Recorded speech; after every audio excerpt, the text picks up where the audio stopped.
Bonjour à toutes et à tous et bienvenue dans Cinefiles pour cette critique de Holoman, l'homme sans ombre. Un film réalisé en 2000 par Paul Verhoeven. C'est un film avec Kevin Bacon, Elizabeth Shue et Josh Brolin. Il a été nominé aux Oscars dans la catégorie des meilleurs effets visuels.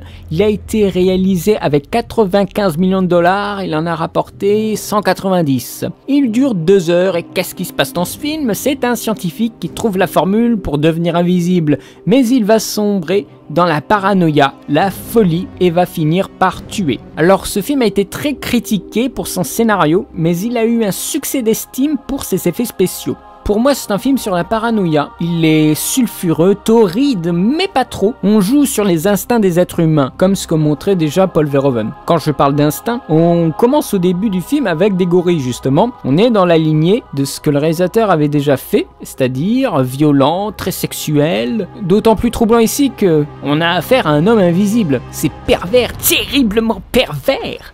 Mais on limite les possibilités de la perversité, sinon ça deviendrait un film interdit aux moins de 18 ans. Ça serait d'ailleurs super intéressant.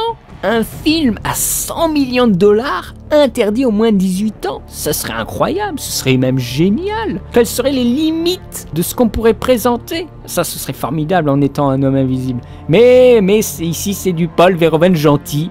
Il y a quand même une limite à ce qu'on nous propose. C'est vachement dommage d'ailleurs. Mais le film est coupé en deux en fait, entre l'interdiction morale au début du film et le côté du déchaînement des pulsions et le survival qui va avec à la fin du film, qui est d'ailleurs très intéressant. Une sorte de slasher, voilà. Un très très bon morceau de film.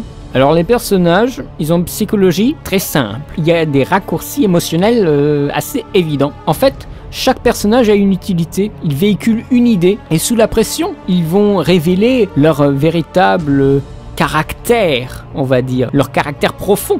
À commencer par Sebastian Cain, donc Kevin Bacon. La première action du personnage, c'est Kevin Bacon, voilà, qui n'arrive pas à penser la solution à sa formule pour l'invisibilité. Oh, scrogneux. Après, il regarde une femme se déshabiller dans l'appart d'en face, mais au moment où ça devenait intéressant, elle ferme le rideau. Scrogneux. Et là, tout d'un coup, oh, il trouve la formule pour devenir invisible, et voilà, il résout son problème de chromosome. Voilà, c'est le désir qui le fait avancer dans ses recherches. Il pense avec sa bite, en fait, il pense avec sa bite. Mais c'est tout à fait ça, et pendant tout le film, c'est que ça, quoi. Mais ce schéma veut dire par là que dès le début du film, on sait très bien ce qui va se passer par la suite du film. Voilà. C'est le début des films, si vous faites attention, si vous analysez tout ça, bien sûr, quand vous le regardez la première fois, vous n'y pensez pas, mais quand vous le regardez par la suite, en essayant de l'analyser, vous pouvez savoir ce qui se passe par la suite. C'est tellement évident, et vous l'attendez justement, et ça fait peur, parce que vous savez que Kevin Bacon aime la chair humaine. Et quand il est invisible, il ne va pas s'en priver. Un bon petit vicieux, comme beaucoup de films dans lesquels il joue d'ailleurs. Il est l'esclave de ses propres pulsions sexuelles. C'est tellement dégueulasse.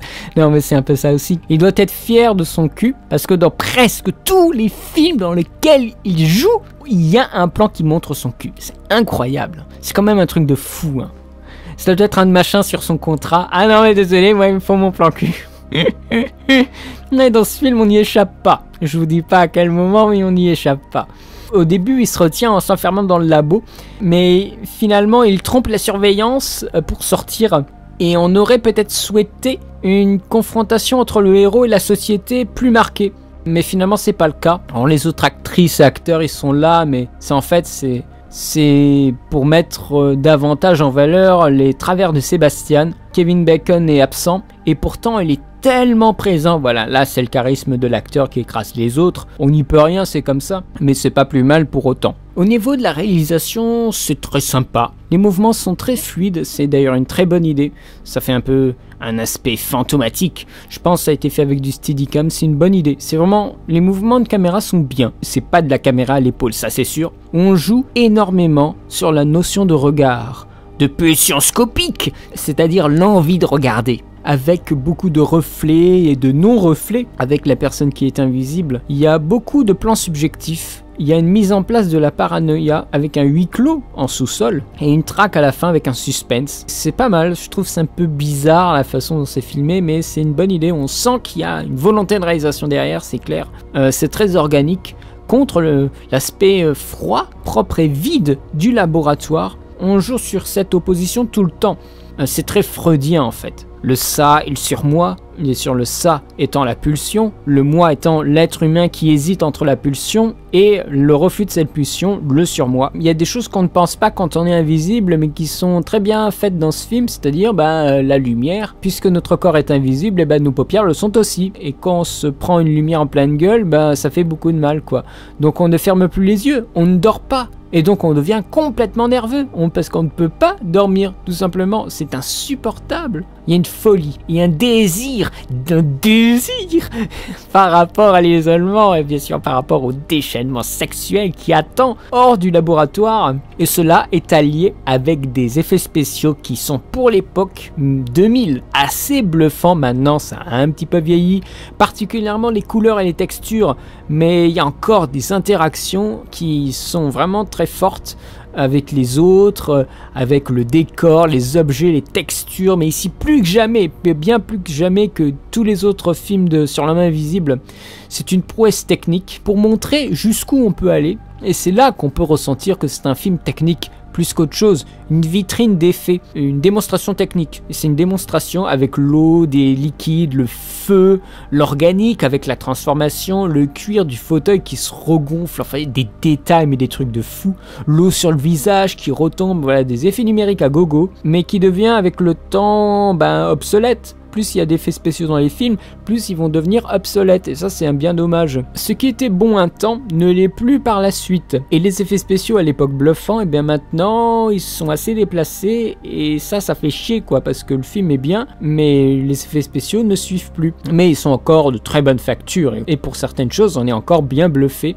Le film, c'est une réinvention, une relecture spectaculaire, mais aussi très pessimiste. C'est un bon film et peut-être un petit peu frustrant sur les possibilités que pouvait offrir l'invisibilité. Il y en a qui disaient que c'était une série B de luxe. C'est pas faux totalement. Il transforme en fait le couple virginal classique de l'image de la pureté triomphante en un duo d'adultères arrivistes dans le film. Il utilise, donc Paul Verhoeven, le sang, élément obligatoire du slasher de manière subtile en le sortant de sa répugnance habituelle pour en faire un révélateur de l'invisibilité. Ça c'est assez fort. Il y a des idées de scénario et des visuels très intéressants mais qui pouvaient aller beaucoup plus loin, c'est mon impression. On sent que le film a été un petit peu tenu en laisse par la Columbia. Quand il devient invisible, c'est juste pour voir s'occuper les demoiselles, alors qu'il y avait tellement de possibilités. Je lui mettrais... Oh là là, j'hésite entre 12 et 13, mais je pense que je vais quand même lui mettre 13 parce que mérite bien au niveau des effets spéciaux et de sa réalisation. Vous pouvez aller le voir par curiosité, il est divertissant. Et si vous aimez les effets spéciaux, c'est toujours un très bon film. C'est en fait le dernier film, maintenant que j'y pense, du réalisateur aux États-Unis.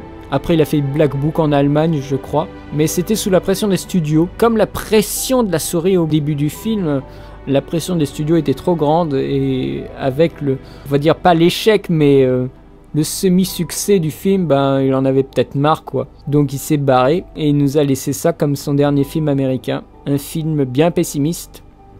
Mais un film qui est intéressant quand même, que je vous conseille d'aller voir. Si vous l'avez vu, n'hésitez pas à poster des commentaires sous la vidéo. Moi, ça m'intéresserait d'avoir votre avis, si vous trouvez qu'il a beaucoup vieilli aujourd'hui ou si vous trouvez qu'il a encore de la gueule, voilà.